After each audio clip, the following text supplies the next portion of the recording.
Good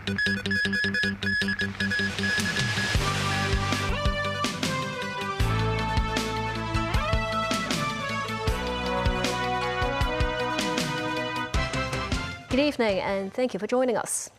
Chinese President Xi Jinping receives a lavish welcome as he arrives in North Korea for a rare visit expected to focus on reasserting China's unique influence over the North in return for providing economic and political benefits.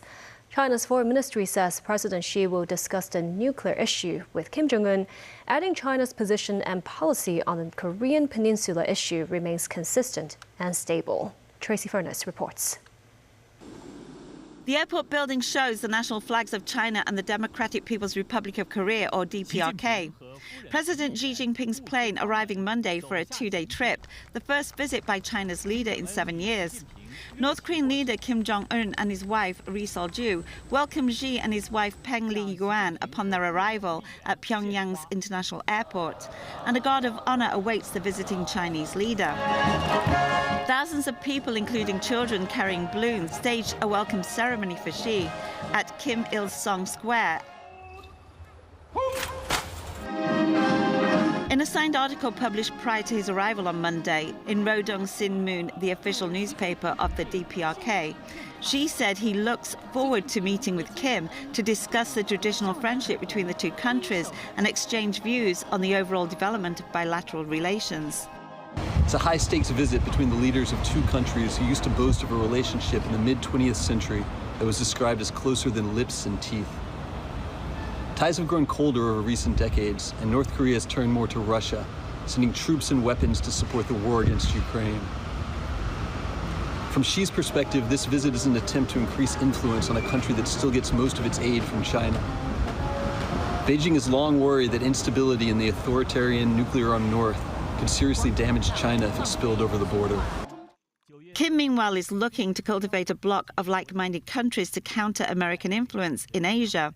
Stronger ties with China will help Kim to break further out of isolation in a standoff with Washington over North Korea's illicit nuclear program. Tracy Furness, TVB News. The Department of Justice and Security Bureau plans to introduce a subsidiary legislation to clearly define the classification mechanism for other offences under the Hong Kong National Security Law and the Safeguarding National Security Ordinance. Mo Singhai reports. In a paper submitted to the Legislative Council, authorities set out two principles for the subsidiary legislation, which will be implemented under Section 110 of the Safeguarding National Security Ordinance, or SNSO. The principles are as follows. If the Chief Executive issues a certificate under Article 47 of the Hong Kong National Security Law, or HKNSL, or Section 115 of the SNSO to certify the act concerned in a criminal offence case involves national security, the case will be handled as one concerning an offence endangering national security. When a person is charged with an offence of endangering national security and is charged with or convicted of an alternative offence of the same act in a case, the alternative offence will be treated as a stand-alone charge of endangering national security. In a electoral panel meeting, some lawmakers questioned the necessity of enacting the subsidiary legislation. Apart from the government's constitutional responsibility, the Security Bureau says the principles can eliminate grey areas. To make sure that it's also clear in court and that the judge would not need to interpret the law. Because very often in court, sometimes we have to argue whether those circumstances really fall under offences endangering national security. And now with the CE making it clear, by issuing a certificate, then there would not be any arguments in the court. The Justice Department stresses the new legislation will not bring changes to existing offences, penalty or enforcement power. We have not introduced any new offences under the subsidiary legislation. We are just looking at offences that are already defined as offences endangering national security. We are just making it more clear. Authorities aim to enact the subsidiary legislation on the same day as it is gazetted.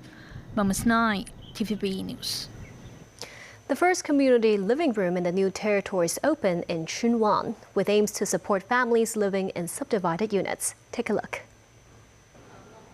Located on Chunlong Street in Chunwan, the 4,200 square foot community living room will be open daily from 11 a.m. to 10 p.m., except during severe weather conditions. Apart from a children's playroom, a laundry room, and a music room, the site also features a dedicated training room for children with special education needs and their parents, with relevant support services, and even robotics and 3D printing facilities. Cantonese classes and job training sessions are offered to new immigrants, as well as homework support services for children. Operated by the Hong Kong Young Women's Christian Association, the community living room is housed in sites provided by the Shaw Foundation under a 3-year arrangement. It's expected to serve around 500 families residing in subdivided units in the district. Speaking at the opening ceremony, Chief Secretary for Administration Eric Chan says the government remains committed to improving the well-being of grassroots families and ensuring resources are directed to those most in need through targeted poverty alleviation measures.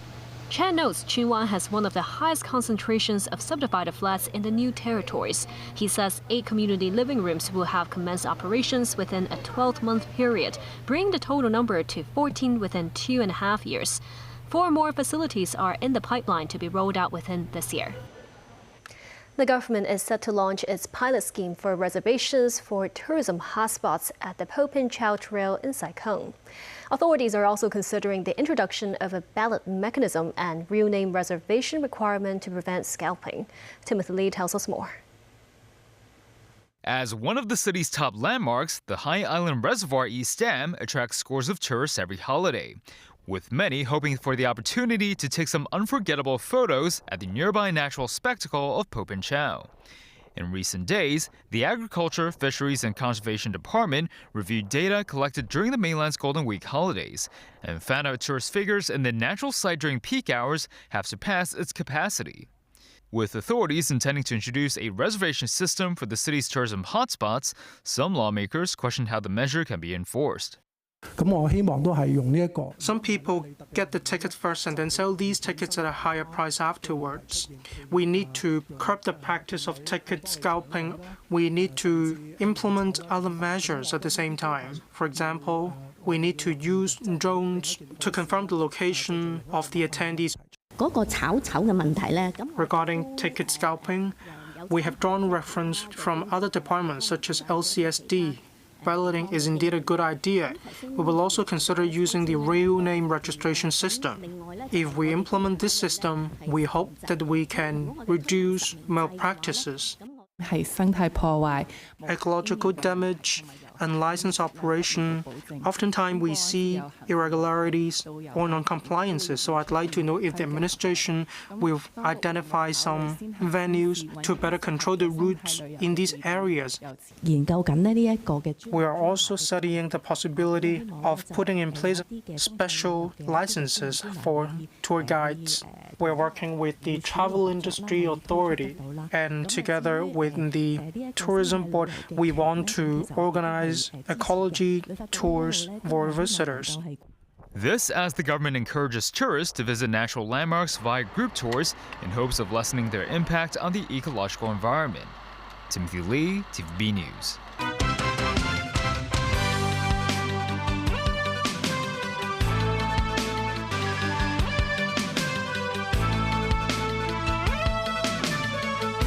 A Palestinian man with Israeli citizenship went on a shooting rampage in several towns in central Israel on Sunday, killing a reservist and wounding 5 other people. The attack came at a time of heightened tensions following a spate of Israeli settler attacks. The attacker was killed by police.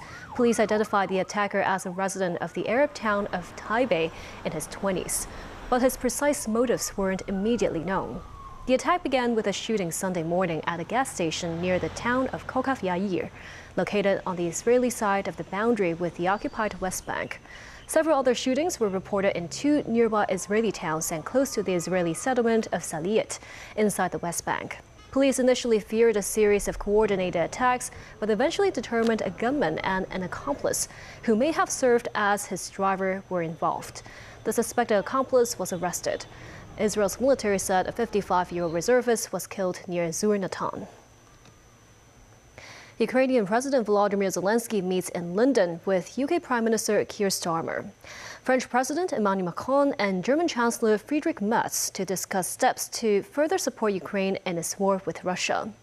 The leaders spent several hours talking at 10 Downing Street before Zelenskyy and Starmer sat down for further dialogue.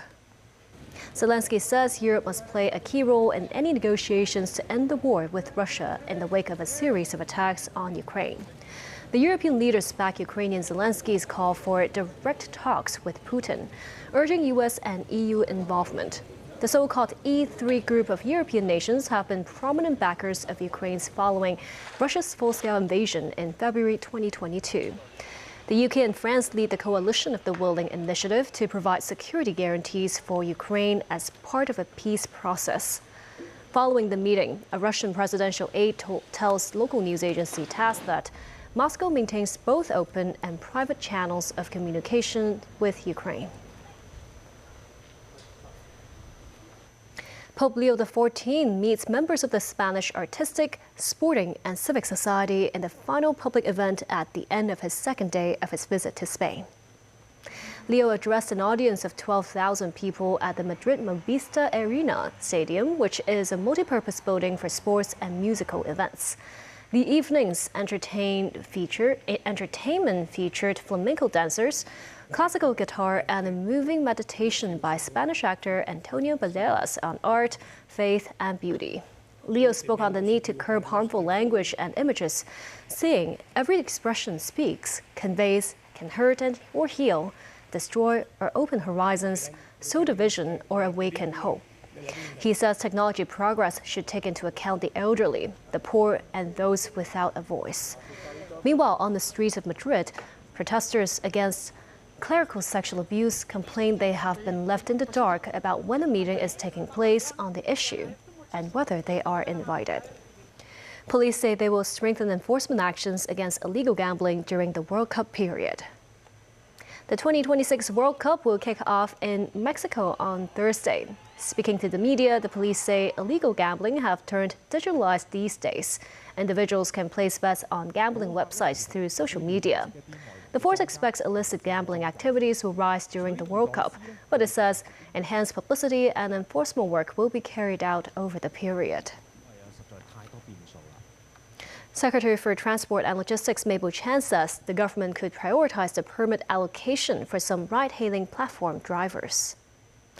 The government announces 10,000 vehicle permits for ride-hailing services in the first phase of its regulation.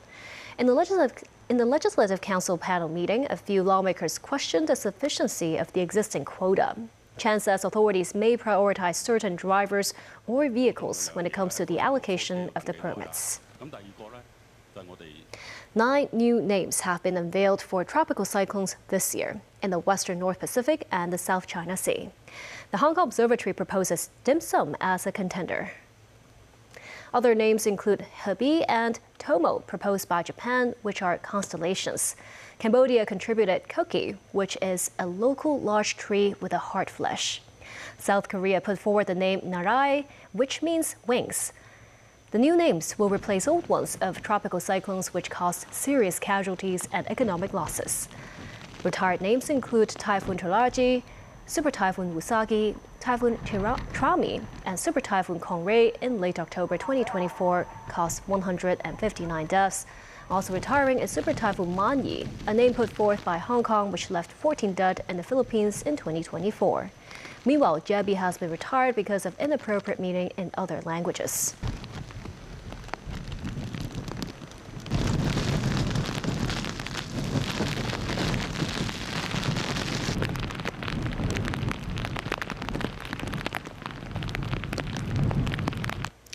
Unstable weather is expected to linger over the next 2 days as heavy rain pours across the city, with the amber rainstorm warning signal and the red rainstorm warning signal and the thunderstorm warning now in force. This as the city saw intense downpour overnight. The area of severe thunderstorm associated with a broad low-pressure trough and active southwest airflow developed rapidly over Hong Kong in the early morning, ushering in heavy showers and thunderstorms. At 12:45 a.m., the observatory issued an amber rainstorm warning signal. Half an hour later, it's raised to the red rainstorm warning signal. Precipitation was generally around 60 millimeters across districts. Kowloon East was lashed even harder, with cumulative rainfall topping 100 millimeters. While the rainstorm warning signal was hoisted, the observatory recorded about 1,000 cloud-to-ground lightning strikes. As the rain bands moved away from the city, the rainstorm warning signal was downgraded to amber at 3:50 a.m. By 5 a.m., all rainstorm warnings were cancelled. The forecaster reminds the unstable weather is here to stay over the next 2 days. The observatory's scientific officer says a broad trough of low pressure and active southwesterly airstreams are expected to continue affecting the South China coast on Monday and Tuesday. For the remainder of the day until Tuesday morning, Hong Kong's weather will remain unsettled with occasional showers, violent thunderstorms, and heavy downpours. Showers are expected to ease off midweek, but because of the influence of southerly airstreams, the unstable weather will be back over the weekend through early next week. And that's the news. Thank you for watching.